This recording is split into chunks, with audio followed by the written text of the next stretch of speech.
we want to be cautious about the gradual creep of regulations and bureaucracy. Rules and regulations are immortal. And if we keep making more every year and do not do something about removing them, then eventually we will be able to do nothing. This is very important, and I think not well appreciated. This is sort of like the slow boil of the frog. You know, his frog doesn't jump out because it gets just slightly hotter each year. We should be aware of this, I think, particularly at the state level.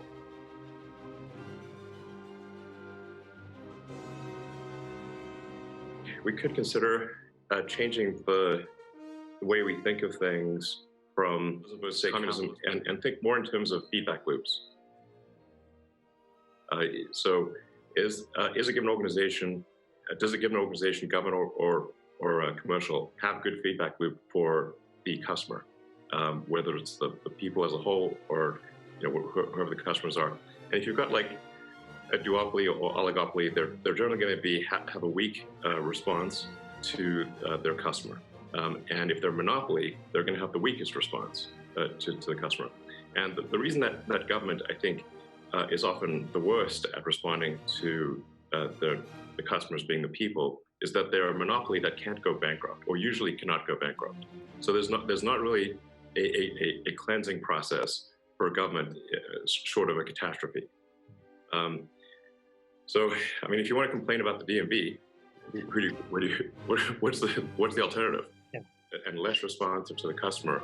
That's where you have something which does not maximize the happiness of people, which should be our objective overall.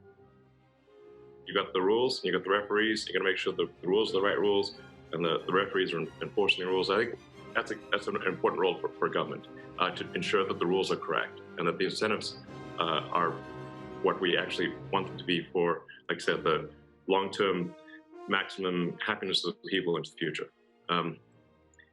Where I think government does not do a great job is when they want to not just be a referee on the field, they want to be a player on the field.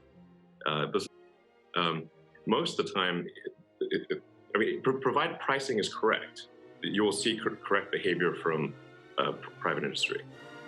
So, that's like one example where if we effectively price carbon, we'll see the right behavior, and then the government does not need to try to pick technology winners and losers. They can simply incent the outcome. I think it's incredibly important that government focus on incenting the outcome, not the path.